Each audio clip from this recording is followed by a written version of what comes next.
Hello everyone, good morning. তোমরা সবাই কেমন আছো? তো আমি এখন ঘুম থেকে উঠে গেছি, দেখতে পাচ্ছ, আর খুব গরম পড়েছে। দেখো কেমন ঘেমে গেছি, আমার খুব গরম লাগছে।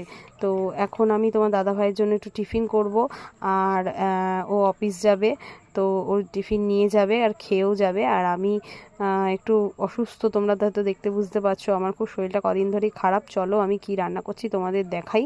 তো আমি চাউমিন করব, এদিকে সেদ্ধ করে ফেলেছি চাউমিন, আর এদিকে আমার কেটে রাখা সবজি রয়েছে, কাঁচা লঙ্কা, ক্যাপসিকাম, গাজর, আলুটা দিয়েছি মেয়ের জন্য। মেয়ে ভীষণ আলু খেতে ভালোবাসে, আমার মতন, আমিও একটু ভালোবাসি। তো এখানে আমার ম্যাগি মশলা রয়েছে, ম্যাগি মশলাটাও দেবো এর মধ্যে। আর কড়াই আমি বসিয়ে দিয়েছি গরম করতে, তো কড়াইতে তেল দিয়ে দিয়েছি। তেলটা ভালো করে গরম করে নেব। দিয়ে দেখো আমি তেলটা ভালো করে কড়াইয়ের চারিদিকে লাগিয়ে নিচ্ছি। দিয়ে এবার আমি সবজিটা দিয়ে দেবো। সবজিটা দিয়ে ভালো করে একটুখানি